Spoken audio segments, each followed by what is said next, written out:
Biodiversity. Biodiversity can be classified into two, that is bio and diversity.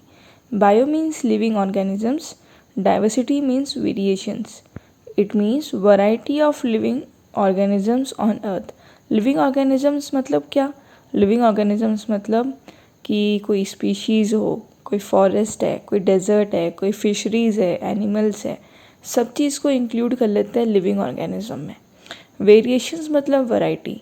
Variety of living organisms को बोलते हैं अपन biodiversity.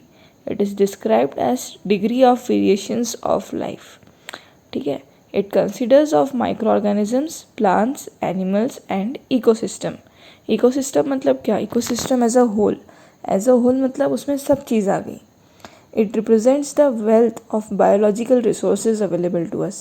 Biological resources available to us का मतलब कि ये सब चीज़ें नेचुरली है. मतलब जैसे कि कोई डॉग तो किसी ने बनाया नहीं, वो नेचुरली एक हैबिटेंट है, एक लिविंग ऑर्गेनिज्म है. तो ऐसे बायोलॉजिकल रिसोर्सेज जैसे फॉरेस्ट है, एनिमल्स है, फिशरीज़ है, या और भी सब माइक्रो ऑर्गेनिजम्स जो भी इकोसिस्टम में है, अपने जो भी अपने आजू बाजू सराउंडिंग इन्वायरमेंट में है, वो सब चीज़ों को बायोडाइवर्सिटी में इंक्लूड करेंगे. The term biodiversity was used first by wild life scientist and conservationist. सबसे पहले ये टर्म को वाइल्ड लाइफ साइंटिस्ट ने यूज़ किया था.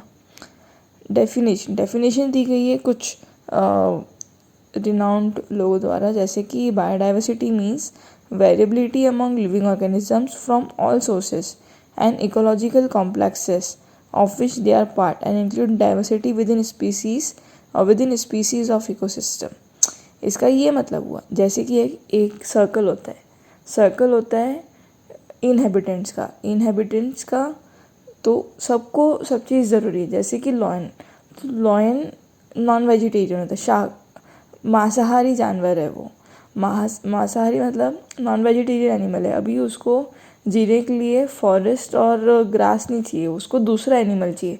तो दूसरा एनिमल जो उसका खाना है, मतलब अगर उसको वो नहीं मिलेगा तो लॉयन की जो स्पीशी है वो डेंजर में आ जाएगी. तो सब चीज़ एक दूसरे से रिलेटेड है, किसी को कुछ चाहिए, किसी को कुछ, सब चीज़ आपस में इंटरलिंक है. Totality of genes, species and ecosystem of a region. Wilcox ने बोला है biological diversity is the variety of life form at all levels of biological system. Elements of biodiversity. There are two elements of biodiversity, genetic diversity and ecosystem diversity. Genetic diversity मतलब कि it is variation in genes that exist within a species. मतलब कि जैसे dogs, तो dogs सारे same species के होते हैं, मतलब है तो वो डॉगी, लेकिन सबकी जीन्स अलग है. जैसे कि कोई बुल डॉग है, कोई जर्मन शेपर्ड है, या और भी जैसे बहुत सारी वैरायटीज़ आती है. तो है स्पीशी सेम कि सब है डॉग, लेकिन सबका वैरायटी अलग है, सबका जीन्स अलग है. दूसरा है इकोसिस्टम डाइवर्सिटी. इकोसिस्टम डाइवर्सिटी मतलब diversity of natural communities and habitants. मतलब कि जो नेचुरली बाय गॉड है अपनी इस दुनिया में, अपने सराउंडिंग्स में. It is the variety of ways that species interact with each other and their environment. जैसे कि फॉरेस्ट है, डेजर्ट है. Importance of biodiversity. फर्स्ट है maintaining balance of the ecosystem. Maintaining balance of the ecosystem मतलब जैसे कोई भी habitant है, जैसे कि लॉयंस है. आजकल लॉयंस बहुत कम हो गए पहले जितने थे उससे क्या होगा, इकोसिस्टम का सर्कल बिगड़ेगा. क्योंकि जो चेन है, जो एक इकोसिस्टम की चेन है, वो चेन डिस्टर्ब हो जाएगी. तो बायोडाइवर्सिटी की वजह से ये इकोसिस्टम की चेन को बैलेंस करने में, मेंटेन करने में हेल्प करता है. सेकंड है provision of biological resources. Provision मतलब उसको संरक्षित करके रखना, प्रोटेक्ट करके रखना, किसको, बायोलॉजिकल रिसोर्सेज को. थर्ड है सोशल बेनिफिट. सोशल बेनिफिट मतलब कि सब चीज़ें फिर नेचुरली उनकी तरीके से चलेगी.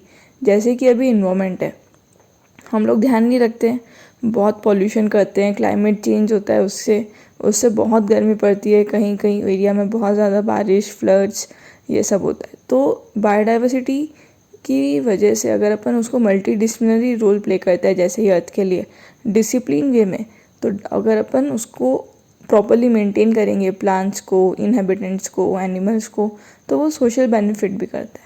Biodiversity and food. फूड मतलब कि जो अपन खाते हैं उस threats of biodiversity. Today species are going extinct, मतलब कि स्पीशीज़ है वो कम होती जा रही है, ख़त्म होती जा रही है at an accelerated and dangerous rate, मतलब कि बहुत ज़्यादा नंबर्स में फ़र्क आ रहा है, बहुत ज़्यादा स्पीड में कम होती जा रही है। क्यों कम होती जा रही है? Because of non natural environmental changes, ऐसे चेंजेस की वजह से जो कि नेचुरल नहीं है, मतलब कि जो कि मानव द्वारा किया गया है, उस चेंज की वजह से कुछ स्पीशीज़ है जो कि ख़त्म होती जा रही है या बहुत ही रेयर बची है। इसके क्या क्या रीज़न हो सकते हैं? पहला हो सकता है डिग्रेडेशन। डिग्रेडेशन मतलब कि कमी होना किस में? नेचुरल रिसोर्सेज में। जैसे कि अपन प्लांट्स काट रहे हैं, फॉरेस्ट काट रहे हैं, क्यों? ताकि अपनी लग्जरी बढ़े, अपना स्टैंडर्ड ऑफ लिविंग बढ़े। लेकिन उससे क्या हो रहा है? सॉइल इरोजन हो रहा है, बारिश कम आ रही है, कभी भी धूप होती है, कभी भी बारिश आती है, कोई एरिया में ज़्यादा फ्लड्स आ जाते हैं। Over exploitation of resources. Exploit करना मतलब कि हानि पहुंचाना या उसको गलत यूज़ करना, उसको जितना उसका इम्पोर्टेंस है, जितना तरीके से अपने को यूज़ करना चाहिए, जितना इफ़ेक्टिवली इफ़िशेंटली उसका यूज़ नहीं करना, रिसोर्स का यूज़ नहीं करना प्रॉपरली। वेस्टेज करना। स्प्रेड ऑफ डिसीजेस स्प्रेड होने से भी, क्यों? जैसे कि ह्यूमन बींग्स में भी, जैसे अभी कोरोना है तो डिसीज़ की वजह से काफ़ी सारे लोगों की पूरी दुनिया में डेथ हुई है, तो उसकी वजह से भी बायोडाइवर्सिटी पे फ़र्क पड़ेगा। सम ह्यूमन एक्टिविटीज़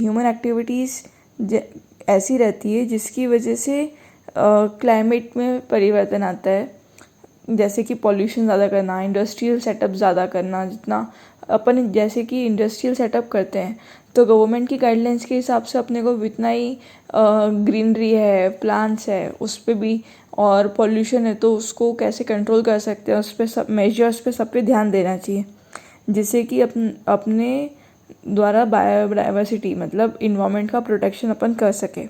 सेकेंड है पॉल्यूशन। हम लोग बहुत वैरायटी ऑफ सोर्सेस से अपने इन्वायरमेंट को पोल्यूट करते हैं। अभी अपने जनरेशन के लोग चीज़ों की कदर कम करते हैं। जैसे यूज़ एंड थ्रो हो गया, यूज़ किया फेंक दिया, तो उसके पीछे जो रिसोर्सेस है वो रिसोर्सेस को इतना इफ़िशेंटली यूज़ नहीं हो पाया, और आपको उसी चीज़ को सेकेंड टाइम आप जब बाय कर रहे हो तो उसको बनाने के लिए फिर इतना ही रिसोर्सेज लगा है, तो बेसिकली वो वेस्टेज ऑफ रिसोर्सेज है। ग्लोबल वार्मिंग मतलब कि जब टेम्परेचर, जो अपना अर्थ का टेम्परेचर है वो डिज़ायर्ड टेम्परेचर से ज़्यादा गर्म हो जाए, उसे ग्लोबल वार्मिंग कहते हैं। Please like, share and subscribe. आपको लॉ के जिस भी सब्जेक्ट के जिस भी टॉपिक का वीडियो चाहिए, आप वीडियो के नीचे कमेंट बॉक्स में टॉपिक का नाम लिख के पोस्ट कर सकते हैं। Thank you.